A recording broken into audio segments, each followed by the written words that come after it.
Olá, leitores, telespectadores, seguidores da Revista Ceará. Voltamos aqui com a nossa sabatina, agora com os candidatos ao Senado do nosso estado. Estamos recebendo agora a candidata Érica Amorim. Seja bem-vinda, candidata. Obrigada, Lívia. É um prazer estar aqui com vocês, poder falar um pouco sobre nossa trajetória, sobre nossas propostas para o Senado Federal também. E para a gente começar, como sempre, eu quero que a senhora, por favor, se apresente aqui para os nossos telespectadores. Muito bem, eu sou Érica Amorim, sou administradora por formação, Lívia. Sou casada, mãe de 3 filhos e tenho no meu histórico, de participação política o ingresso em Caucaia como secretária de governo, quando meu marido, Naumi Amorim, esteve prefeito do município de Caucaia. Foi um período de aprendizado para mim, desafiador também, na questão de olhar as políticas públicas, de conhecer um pouco mais as realidades e de saber que a gente tem grandes desafios, certamente, na gestão pública. Então, atuei ali por um tempo, me apaixonei por algumas pautas e me motivei a me colocar candidata a deputada estadual. Foi quando eu, em 2018, fui candidata, fui eleita. Tive a honra e tenho a grande responsabilidade de carregar comigo essa marca de ter sido, nas eleições de 2018, a mulher mais votada no nosso estado. E atuei ali na Assembleia Legislativa por 2 anos na Comissão da Infância e Adolescência e ainda hoje estou deputada, concluo o mandato em janeiro de 2023 e próximo ano espero representar o meu estado, representar as mulheres e o povo cearense lá no Senado Federal. Bom, a gente ouviu aí que a candidata já tem um histórico com a política, mas por que, Érica, esse ano o Senado do Ceará?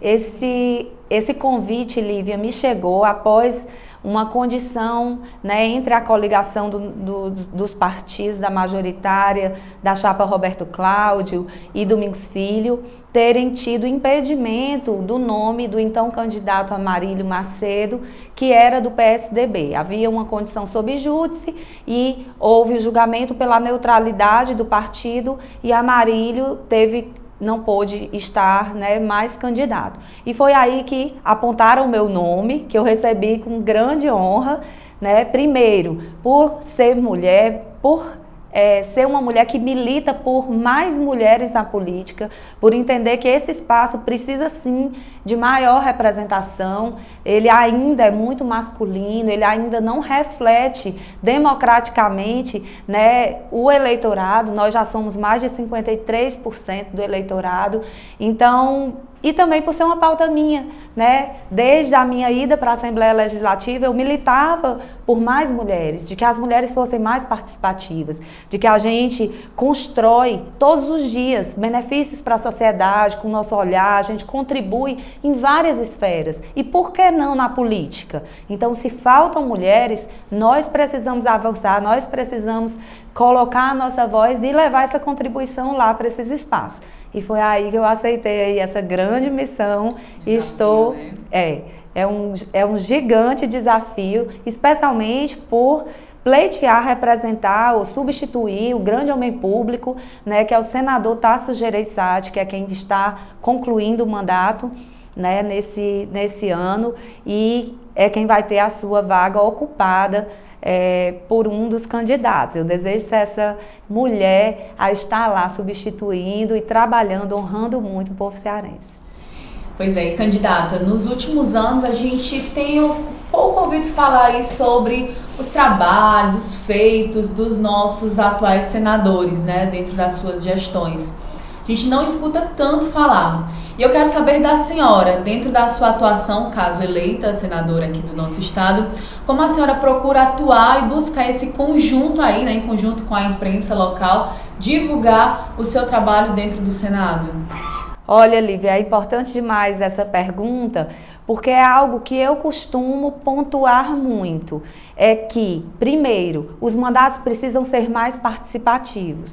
As pessoas ainda estão muito distantes Aliás, esse período de campanha é um período em que a gente se aproxima do eleitorado, em que a gente visita, em que a gente promove rodas de conversa, em que a gente vai ao encontro do eleitor. Mas depois é como se houvesse um afastamento. As pessoas às vezes dizem e atribuem isso ao político. Dizem que o político ele só procura o eleitor na época da eleição. Mas, na verdade, eu entendo que o eleitor também precisa acompanhar mais os mandatos. Então, os representantes precisam estimular isso foi uma fala minha na minha campanha como deputada estadual e eu sempre faço essa fala, de que as pessoas votem, mas que elas também acompanhem, que elas verifiquem se as pautas que antes foram apresentadas estão sendo as pautas defendidas no mandato, se aquele mandato está sendo um mandato de fato representativo, se é atuante, se participa, como têm sido os projetos, como tem votado. E dessa forma a gente tem mais clareza do cenário e da atuação dos representantes. Isso facilita também para o eleitor escolher, né, dar oportunidade de novo para aquele representante ou não. Então eu defendo muito essa participação e quero continuar fazendo isso. Eu já faço no meu mandato e quero continuar fazendo. Senadora do Ceará, expondo e trazendo essas principais pautas, buscando estabelecer essa proximidade maior do eleitor e trazendo transparência do nosso trabalho, repercutindo. A imprensa é importante nesse papel, porque acaba que é o meio de comunicação também que faz essas informações chegarem mais próximo das pessoas, mas é muito importante que isso aconteça. Pois é, candidata, a gente tem procurado aqui dentro das nossas sabatinas mostrar, apresentar ao nosso público as propostas para que eles possam conhecer cada candidato, né? Sim. Seja do governo, seja do Senado. E uma das curiosidades do nosso público é saber a bandeira de cada candidato. E agora eu pergunto à senhora, qual é a principal bandeira da candidata Érica Amorim? Eu teria dificuldade de estabelecer uma principal bandeira, porque na minha história de militância, eu milito muito pela infância e adolescência. E eu aqui já quero justificar e dizer da importância. Eu entendo que a base de tudo, né, é a formação do ser humano, a formação do caráter. E essa formação passa pela infância. Se esse período, que é o período tão rico, não for bem cuidado, a gente pode comprometer o futuro. A gente pode comprometer as próximas gerações. E a gente tem vivenciado muitos dilemas sociais. Dilemas relacionados à intolerância, à violência, a desrespeito, às questões de aprendizado na infância, que crianças estão chegando no 5º ano, por exemplo, sem saber ler e escrever direito. Essa é uma luta que a gente ainda vivencia aqui no nosso estado, por exemplo. A gente teve grandes avanços e a educação é um ponto positivo para o nosso estado, que tem destaque nessa área. Mas é uma realidade ainda, especialmente nos lugares mais vulneráveis, mais pobres, né, de crianças que, por exemplo, não conseguem avançar após aprender a ler e escrever, porque não alcançam os demais conteúdos. E aí é como se soubesse ler, mas não sabe interpretar. E tudo isso vai se tornando difícil. E aí a gente cai num grande problema social da educação, que é evasão escolar. Hoje a gente, depois dessa pandemia que a gente ainda está vivendo, esse problema se agravou ainda mais. Então como é que a gente resolve isso? A gente tem que buscar trazer respostas tratando os problemas da raiz. É cuidando da primeira infância, é dando condição de educação infantil para todas as crianças em todos os lugares. E eu defendo escola de tempo integral, creche de tempo integral, para todas as crianças. Quando isso for uma realidade, Lívia, isso é um sonho que eu tenho para o nosso país, para o nosso Ceará, eu tenho certeza que vai ser a chave da mudança para as nossas próximas gerações. Então eu quero levar essa bandeira para junto ao MEC, junto ao FNDE, a gente lutar por um orçamento que traga mais recursos para a educação no nosso estado e possibilite esse momento de expansão, de fato, de acesso a todos e todas a esse espaço escolar. Esse é um ponto que eu entendo que é fundamental. E eu, enquanto militante também pela infância e adolescência, eu tenho que me basear aqui na própria Constituição. O artigo 227 traz que criança, adolescente e juventude deve ser prioridade absoluta. Então, está estabelecido na nossa Constituição. é para ser prioridade absoluta. A gente não pode mais deixar outras pautas serem prioridades nos governos, Congresso Nacional, no Senado e nem nos orçamentos. Pauta de criança, de adolescente tem que ser prioridade para que a gente viva novos momentos no nosso país. Mas também o protagonismo da mulher. A mulher nos espaços de poder, a mulher que hoje é, na grande maioria, aqui no nosso estado, pela primeira vez nos últimos 10 anos, nós temos mais mulheres chefes de família do que homens. É a mulher que está no dia a dia trabalhando, colocando comida dentro de casa, pagando a conta de luz, pagando a feira da família, fazendo as coisas acontecer e na economia também. Então, como é que homens apenas estão legislando para esse público, que é o maior no eleitorado, que é quem está lá na frente de trabalho, lutando para defender sua família, para botar comida dentro de casa? Nós precisamos de nós, mulheres. Passa por nós. Nos afeta diretamente. Então, a gente precisa de mulheres também lá, legislando, né, fazendo as leis, mas também propondo ampliação de orçamento para a pauta da mulher, para a capacitação de mulher, para a valorização dessa mulher e autonomia financeira. E aí, a gente vai vivenciar um momento de maior apoio a essa mulher que enfrenta todas essas causas, que está aí no primeiro turno de trabalho, no segundo, no terceiro, no quarto, dando conta de tanta coisa ao mesmo tempo, muitas vezes adoecendo e não tendo condição de se cuidar, adoecendo emocionalmente. Muitas mulheres hoje estão vivendo ansiedade, depressão, porque elas estão vivendo a aflição de ter que dar conta de tanta coisa sozinhas. Quantas mães solo estão hoje no nosso Ceará tendo que lidar sozinhas com a maternidade, com todas as questões de violência que atravessam a elas, mas atravessam os seus filhos, a nossa juventude, a nossa cidade. Então, tudo isso passa por nós, mulheres, e eu acredito que quando nós tivermos mulher lá, falando para nós e por nós, a gente vai ver grandes mudanças. Bom, candidata, agora vamos deixar um pouquinho de lado as propostas e vamos voltar para o nosso atual cenário eleitoral. A senhora hoje encabeça a chapa do atual candidato ao governo do estado, Roberto Cláudio, né, ex-prefeito de Fortaleza, da nossa capital. Eu quero saber da senhora qual é a sua visão sobre esse atual cenário aí para as eleições do nosso estado. Eu tenho a honra, na verdade, de caminhar lado a lado do Roberto Cláudio, né? Eu tenho podido acompanhar nas nossas agendas no interior do estado, aqui na capital, por onde a gente passa e a gente conversa muito sobre os sonhos e planos para o futuro do nosso Ceará. E eu vejo que é o candidato, né, no meu ponto de vista, o candidato mais preparado, o candidato que apresenta realmente e reúne a capacidade de conhecimento, mas também de serviço prestado. O Roberto foi prefeito da 5ª maior capital do nosso país. O Roberto trouxe para Fortaleza uma realidade de uma cidade que passou a ser reconhecida como uma cidade inteligente pela mobilidade urbana, porque ele trouxe grandes obras, grandes investimentos, mas ele atuou também muito à frente da saúde pública, duplicando o número de postos de saúde, de médicos, trazendo UPAs, policlínicas, IJF2, o Hospital da Criança para a grande Fortaleza.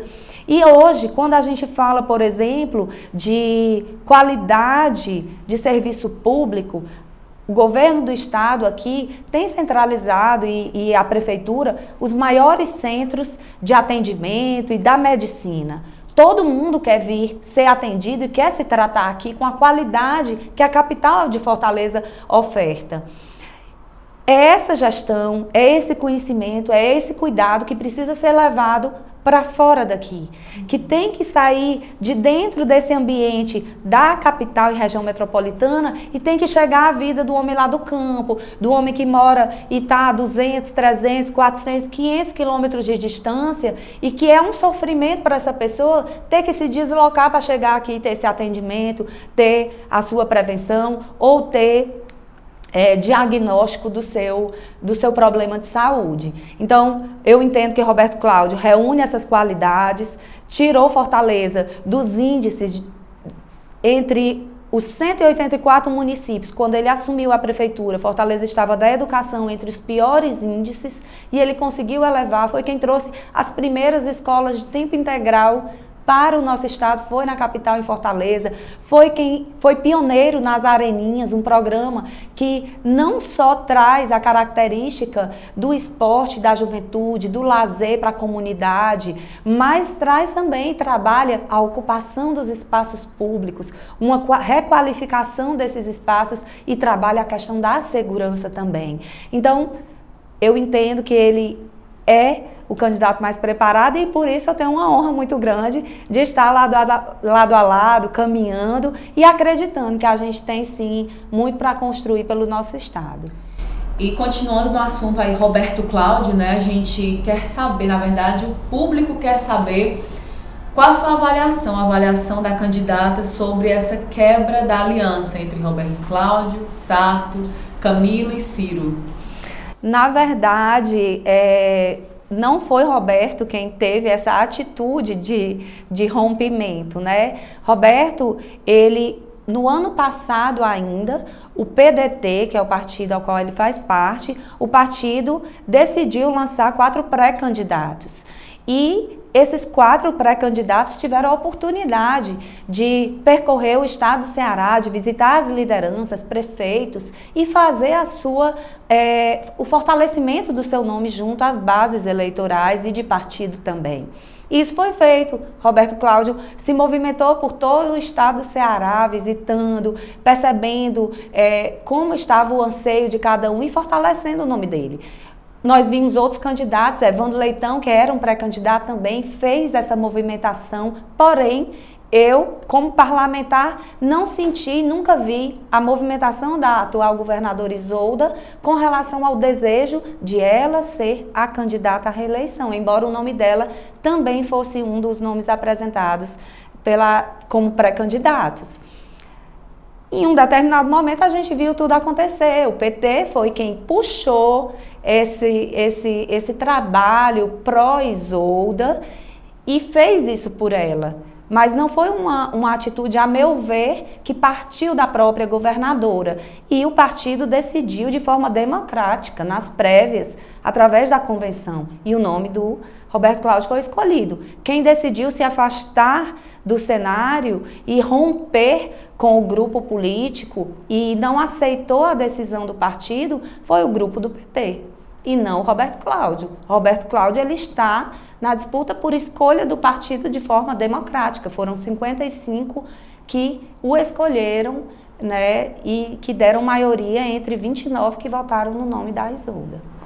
E agora vamos voltar aqui para falar sobre obras dessa vez, né, obras do governo do estado. Como que a senhora avalia, né, algumas obras que sempre são destaques, sempre são comentadas em todo o nosso estado? Uma delas é a obra do Aquário, né, que há anos vem se arrastando, e também as obras dos metrôs, né, que estão paralisadas, e demais obras também do nosso estado. Como que a senhora avalia essas obras que sempre geram tanta polêmica aqui dentro do Ceará? Olha, a gente sabe que são obras polêmicas pela grandiosidade, não só em si da questão estrutural de engenharia, mas de recurso público também. Nós tivemos praticamente 2 anos que nos impediram de avançar com muitas coisas, mas a gente entende que também foi decisão do governo, né, não dar continuidade, não investir em algumas obras, ou pela complexidade, ou pela característica, né, do próprio momento do governo do estado. Então, assim, é preciso haver um olhar realmente para essas obras, porque a gente entende que a nossa população quer, claro, que os seus recursos provém dos impostos, sejam bem investidos de forma eficiente, né? E é preciso pensar num modelo de gestão que de fato dê essa condição, seja através de uma parceria público-privada, através, né, de algo que realmente traga a condição de conclusão sem grandes, né, gastos mais para além dos que já foram feitos. Mas é preciso estabelecer prioridade, é preciso estabelecer meta.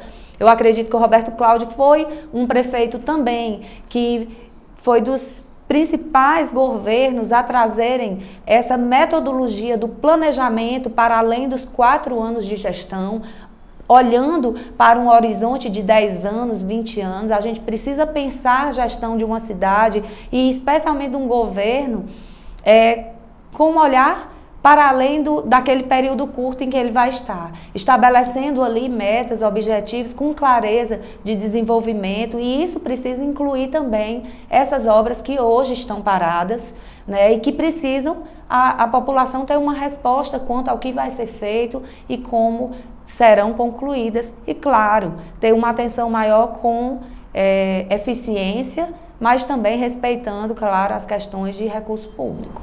Bom, e agora voltando às questões de propostas, né, da candidata, para quem não sabe, um dos berços políticos da candidata é o município de Caucaia, né, que fica ali vizinho a Maracanaú. E a gente sabe que hoje as facções dominam ali aqueles 2 municípios. A gente quer saber como que a senhora vai abordar esse tema, né, que é o combate ao tráfico. Qual é a sua principal proposta em relação à violência aqui dentro do nosso estado? Olha, Lívia, a violência é algo que afeta a todos nós diariamente, né? Afeta o trabalhador, o pai de família. Algumas pessoas têm uma situação de conseguir estar mais protegidos, outros estão mais expostos, infelizmente.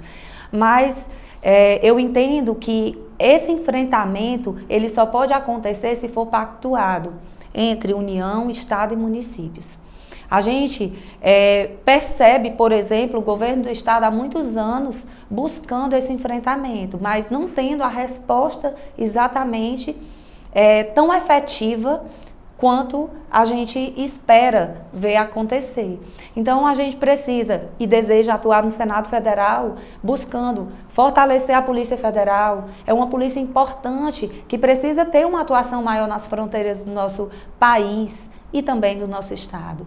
Quando a gente tiver esse enfrentamento maior, esse fortalecimento maior da Polícia Federal, quando a gente tiver a Polícia Investigativa com mais condições de trabalho, podendo trabalhar as questões tecnológicas e de inteligência integradas entre as forças policiais, entre as forças investigativas, a gente tem a condição de pactuar também junto com os municípios, atuar de forma mais estratégica, mais inteligente e coibir mais. Mas o crime organizado, a questão da violência urbana, ela também deve ser entendida como algo que parte da falta de oportunidade.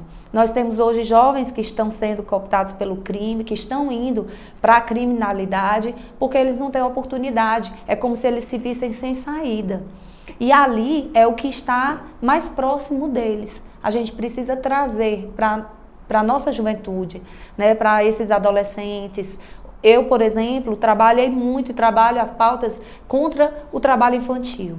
Se a gente for analisar alguns dados, 80%, mais de 80% dos adolescentes, por exemplo, que estão no sistema socioeducativo, eles já estiveram no trabalho infantil.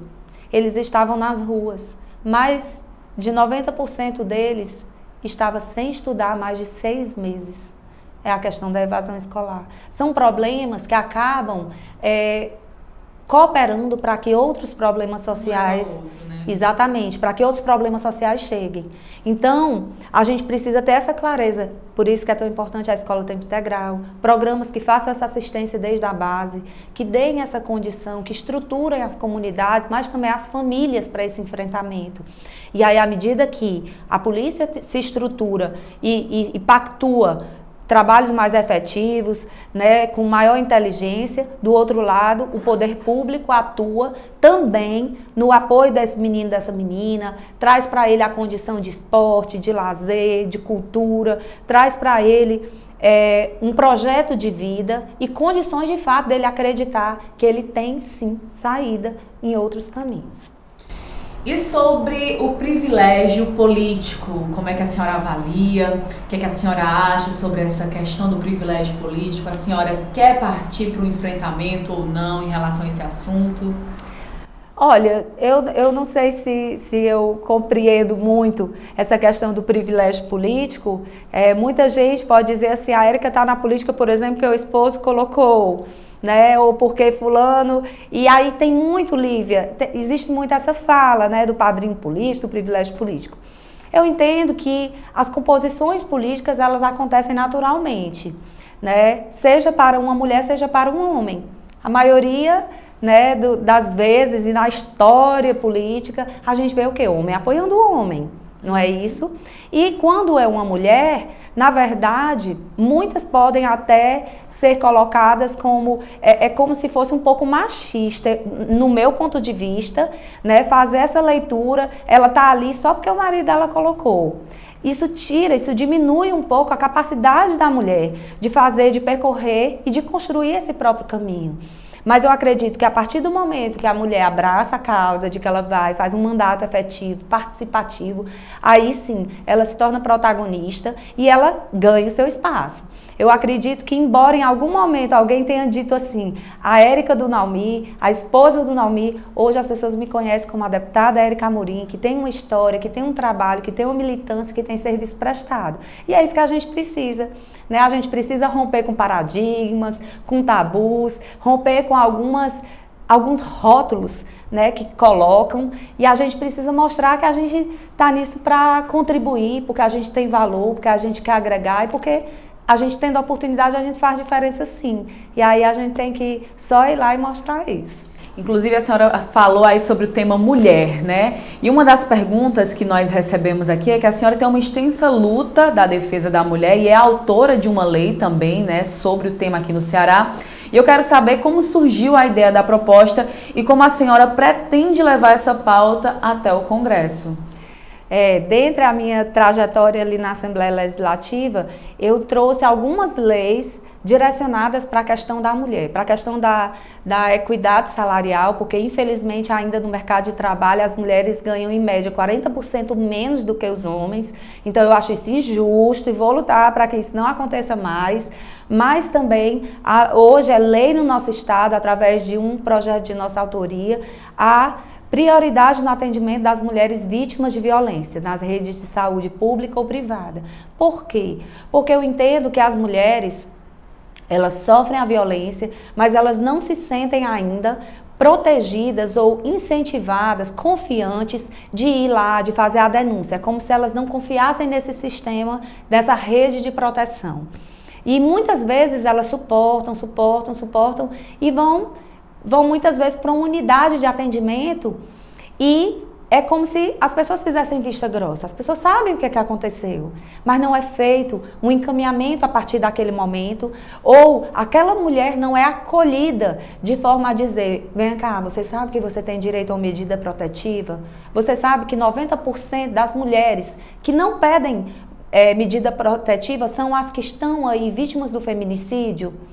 Você pode e você tem uma rede de proteção. A gente pode te ajudar, eu posso te encaminhar para uma assistência social, posso te encaminhar para um programa do governo. E aí, dessa forma, a gente ter condição de atuar, de fato, em apoio a essas mulheres que estão sendo vítimas. Então, essa lei, ela traz essa característica de um olhar mais humanizado, de que as equipes estejam mais preparadas para abordar e para acolher essa mulher vítima de violência. E eu gosto e costumo dizer e chamar a atenção das pessoas também. Quando a mulher ela chega numa unidade de saúde machucada, espancada, ferida, ela traz uma marca no corpo. Mas eu tenho certeza que a marca que é invisível aos olhos, aquela marca da alma, é muito maior do que a marca que é visível. A gente não tem noção do quão nocivo e doloroso é para essa mulher, na identidade dela, diante dos seus filhos, diante da sua família, diante da comunidade, ela está vivendo a violência. Então a gente não pode ignorar e nem achar que é só tratar ali do machucado e que está resolvido. Não está. Essa mulher, ela precisa de acompanhamento psicológico. Essa mulher precisa de um olhar de fato acolhedor e que diga para ela, você tem saída. Você não precisa viver essa condição. Se é por uma questão econômica, se é por uma questão financeira, pois vamos lhe encaminhar aqui para um programa de capacitação que lhe dê condição de autonomia financeira e que você, a partir dali, possa romper esse ciclo de violência. Então, a gente precisa atuar nessas políticas, precisa fortalecer a pauta da mulher e quando eu falo de orçamento maior para a mulher, é para que muitos programas desses possam, de fato, acontecer. Mas também as delegacias, que nós só temos 10 delegacias da mulher em todo o nosso estado, são 184 municípios. Essas delegacias, elas não funcionam 24 horas e não funcionam nos fins de semana. Então, por mais que a gente perceba que a gente está avançando na pauta de proteção da mulher e na política da mulher, muita coisa ainda falta acontecer. A próxima pauta aqui da nossa entrevista, candidata, traz aqui um ponto que a senhora já bateu bastante, né? Que é sobre a primeira infância. E para quem não sabe, hoje a candidata representa no Pacto Nacional pela Primeira Infância e presidiu por 2 anos a Comissão da Infância também.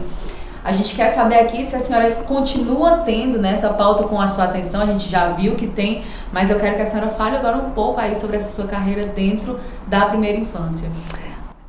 Enfim, é do coração mesmo, é por entender, é por eu ser mãe, é por eu vivenciar, por exemplo, e visitar realidades que machucam a gente, é isso que nos traz para a política, é a gente se sentir incomodado com algumas realidades e a gente saber que algo precisa ser feito nesse sentido. A gente precisa tratar os principais problemas que afetam a nossa sociedade na raiz deles. Né? E quando a gente fala de infância e adolescência, a gente fala disso. A gente fala de amparar esse período tão importante do desenvolvimento, amparar da melhor forma possível, amparar a mãe, amparar a família. E quando a gente tiver essa estrutura melhor, aí a gente vai conseguir ver mudanças efetivas acontecendo. Ali na Assembleia, como você disse, né, e eu também já havia dito, eu presidi a Comissão da Infância e Adolescência, foi um período que me motivou a promover audiências públicas, a fazer escutas das comunidades, das mãezinhas de crianças autistas, por exemplo, de saber da dificuldade delas por um simples diagnóstico. Elas entendem que o filho ou que a filha tem um comportamento diferente, mas elas não entendem e não sabem dizer o que eles têm. Mas elas precisam de ajuda, elas precisam ter essa oportunidade de conseguir ter um diagnóstico, de conseguir ter um tratamento. E tudo isso demanda muito tempo e falta na rede pública. Então, é por essas mães que eu quero estar lá e quero ser voz.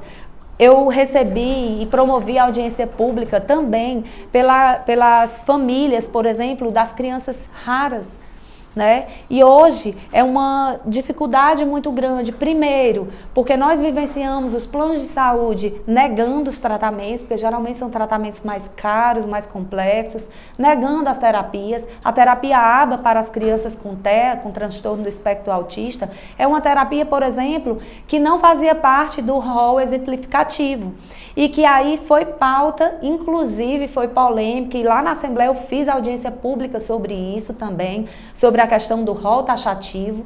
Então, assim, a gente se deparar com um cenário que já é desfavorável para tantas famílias, para tantas pessoas, e de repente a gente não perceber o olhar, a atuação do poder público com relação a esses temas. A gente vê uma casa legislativa em que pouquíssimas pessoas se importam com esses temas. Então, eu estive lá e eu lutei muito por isso e quero levar essa luta também para sensibilizar o Congresso, para sensibilizar o Senado de que essas pautas são importantes, de que a gente precisa ter núcleos de atenção psicossociais, de que a gente precisa dar condição de diagnóstico de forma mais rápida, para evitar esse sofrimento e para também contribuir com o desenvolvimento dessas crianças, porque cada tempo faz diferença para eles. Na terapia, no atendimento, as crianças raras, cada dia faz diferença, né? Quem tem AME, atrofia muscular espinhal, um dia faz diferença sem o medicamento.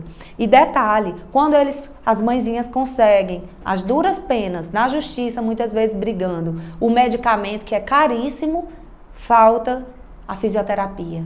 E aí aquele medicamento, ele não atua na potencialidade que ele poderia para beneficiar aquele tratamento, aquele menino, com a mesma eficácia. Então a gente tem muita coisa para debater, a gente tem muita coisa para atuar e eu quero estar lá para fazer isso.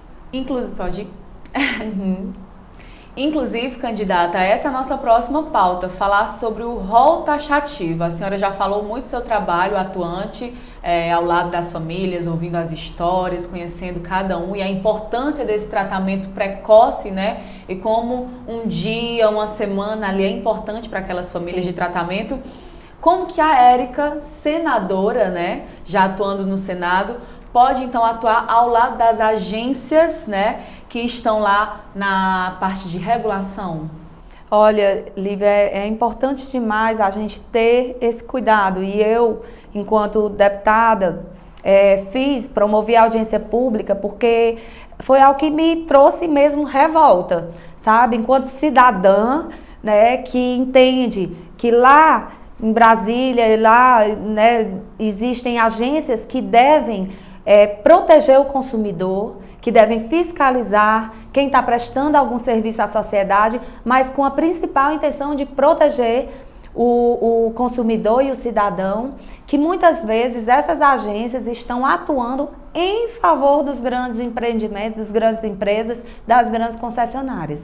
Eu acompanhei essas duas pautas e posso citar, por exemplo, com relação à ANS, a Agência Nacional de Saúde, que liberou e que foi quem colocou a questão da mudança do rol que era exemplificativo para o rol taxativo. O Congresso quis se eximir dessa discussão, passou a bola para quem? Para o Supremo Tribunal de Justiça, por entender que essa era uma pauta da Justiça, e a Justiça deveria definir. Os ministros fizeram o quê? Aprovaram o rol taxativo. Então, assim, um completo absurdo que ia afetar diretamente as famílias que mais precisam, as famílias que já a duras penas pagam um plano de saúde. Ainda bem que essa discussão veio para o Congresso e o Senado derrubou. Mas a gente precisa ter um olhar, o papel das agências reguladoras. Quem está lá presidindo essas agências, quem está lá à frente, passou pelo Senado. Houve sabatina, foi indicação da presidência, mas houve sabatina, da mesma forma como os ministros. Então, a grande responsabilidade dos senadores de examinarem e de perceberem esse lobby das empresas de planos de saúde, das empresas de concessionárias, que estão colocando e indicando, empurrando os deles para fazerem parte dessas agências reguladoras, e que amanhã ou depois eles não estarão atuando em nosso favor, em favor da população, em favor do consumidor. Então, eu acredito que isso é muito sério e, com certeza, eu terei o compromisso de levar esse olhar e esse compromisso com essa pauta. Da mesma forma, aconteceu também com a ANEEL, a Agência Nacional de Energia, né, Elétrica, e que é quem fiscaliza também as concessionárias de energia. A ANEEL liberou as concessionárias para aplicarem um aumento. E a Enel veio aqui em abril e aplicou quase 25% de aumento na conta da energia elétrica. É um completo absurdo. A gente vivenciando um problema de inflação altíssima, tudo mais caro no bolso do consumidor, as pessoas sofrendo para dar conta de botar o arroz, o feijão dentro de casa. E aí tendo que arcar com conta de luz 25% mais cara. E qual é a argumentação das agências? É de que essas empresas concessionárias ficaram muito tempo sem poder fazer reajuste por conta da pandemia, que ficou congelado e que não sei o quê. A Enel aqui no estado do Ceará teve o maior lucro líquido dos últimos 10 anos. É um absurdo, 84% a mais. Isso no seu balanço patrimonial, então nada justifica. Então, um completo absurdo, a meu ver, e eu quero estar lá para atuar também por essas pautas que já me incomodam aqui, enquanto deputada estadual. O que dirá quando eu estiver lá como senadora? E agora, candidata, eu quero que a senhora fale também um pouco sobre a atuação. Antigamente, as pessoas sempre falavam, mas não dá para misturar uma coisa com a outra. Porém, as igrejas estão na sociedade, igreja católica, igreja evangélica, e eu quero saber da senhora, atuando no Senado, como que a senhora pode ver um trabalho, uma parceria ao lado das igrejas? Olha, eu entendo que as igrejas têm um papel importante na sociedade. As igrejas, muitas igrejas hoje trabalham projetos sociais. Eu posso dizer isso porque eu sou evangélica, mas eu sei que não é só a igreja evangélica que faz isso, as igrejas católicas e outras também denominações de fé fazem. Mas eu entendo que a gente pode ter um olhar com relação à questão tributária de impostos, algumas isenções, para quem de fato tem trabalhos sociais, para quem de fato assiste à comunidade. Tem igreja que promove projetos, que capacita, que, por exemplo, assiste as crianças com contraturno, com aulas de música, a questão cultural também, ou esportiva. Então, por que não a gente ter um olhar para eles, né? Então, eu acredito que toda entidade que faz trabalho social, que é relevante, que faz parte do terceiro setor, precisa de um olhar e precisa de um cuidado, um zelo e incentivo para poder atuar, está fazendo um trabalho, está prestando um bem à nossa sociedade e quer queira, quer não, muitas vezes, em certas realidades, está atuando onde o governo mesmo, né, o poder público não consegue chegar. Então, a gente precisa ter um olhar também e acredito que eles precisam ser amparados e incentivados nesses trabalhos. E agora, candidata, antes da gente finalizar, tem outro tema também que sempre vira uma polêmica nesse período eleitoral, que é o fundão, né, o fundão eleitoral. Quero saber se a senhora é a favor do uso ou não, qual é o seu pensamento?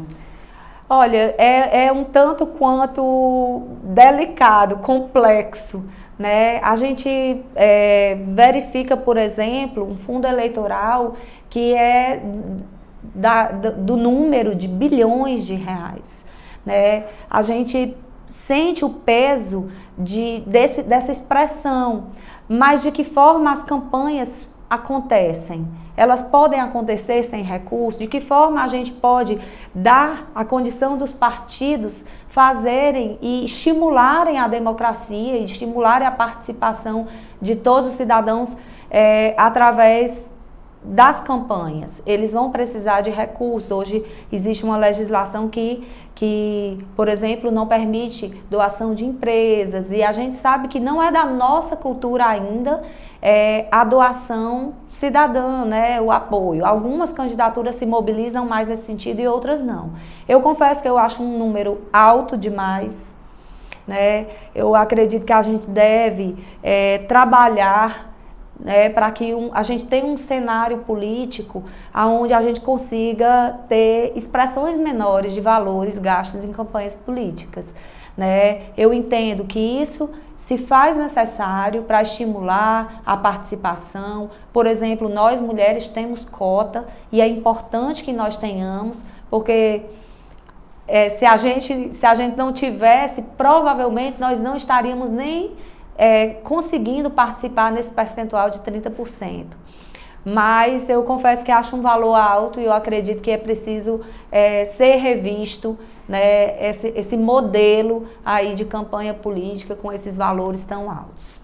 E agora, candidata, antes de deixar aqui o espaço para suas considerações finais, quero reforçar que essa entrevista, além dos nossos portais, né, dentro do YouTube, dentro do nosso portal da Revista Ceará, também está sendo retransmitida pela TV Capital, canal 9.1, tudo com muita responsabilidade. Abrimos aqui o espaço para receber, ouvir as propostas dos candidatos. E eu quero que a senhora, antes de fazer suas considerações finais, fale da importância da imprensa hoje, né, com essa transparência, com essa abertura, em especial aqui a Revista Ceará, onde a senhora está hoje aqui conosco. Olha, é importante demais, Lívia. Agradeço desde já o espaço que nos foi dado.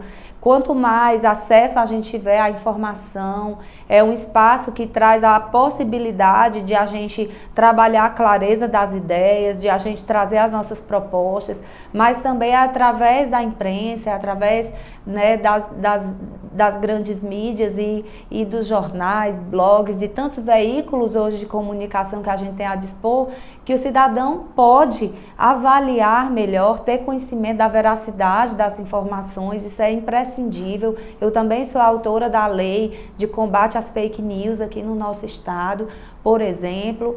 E eu entendo que a gente vive hoje um cenário em que as pessoas estão muito conectadas e que as informações chegam de forma muito rápida, mas as pessoas nem sempre têm o cuidado, o zelo de verificar, né, de onde procede aquela informação, se é verdadeira, se não é, se tem de fato pé e cabeça, né, veracidade. E a partir, muita gente não tem esse cuidado e vai repassando. E aí, se for uma notícia falsa, a gente, na verdade, está promovendo, para além de um crime, um desserviço à nossa sociedade. Então, é preciso ter muito cuidado. Eu acredito que a imprensa, ela é importante demais para isso, para trazer a verdade, para trazer a boa informação, a informação que é checada, a informação que é averiguada e que é verdadeira para as pessoas. E agora deixa a senhora à vontade aí para deixar suas considerações finais aos nossos leitores, telespectadores. Primeiro, novamente agradecer, é importante demais a gente ter essa oportunidade e eu tenho primeiro gratidão a Deus por toda a minha caminhada, mas hoje enquanto mulher que está na política, entendendo que esse espaço ainda é tão pequeno para a gente que nós precisamos avançar muito mais. Eu entendo e costumo dizer aonde eu passo que o lugar de mulher é onde ela quiser, mas também é na política. É uma fala que eu fiz no parlamento, é uma fala que eu faço nos meus discursos, porque é uma realidade. A gente precisa avançar enquanto mulher em todos os espaços. E a gente fazer política também para nós mulheres. A gente não pode continuar deixando apenas ou permitindo apenas que os homens decidam por nós. Nós precisamos estar lá. Muitas das nossas dores nós reconhecemos e sabemos melhor do que ninguém. Então a gente certamente carrega garra, carrega força, compromisso, honestidade e tudo isso vai fazer diferença lá no Senado Federal. Eu quero fazer essa diferença lá como senadora, honrando cada dia o povo cearense com muito trabalho. Meu nome é Érica Amorim, meu número é 555 e eu conto com vocês. E eu quero agradecer também a você que esteve até agora conosco, nosso muito obrigada por abrir aí a sua casa, seu local de trabalho, para nos ouvir, nos assistir. E mais uma vez deixo aqui o nosso agradecimento também à candidata, tá bom? Obrigada. Fiquem todos com Deus e até a próxima.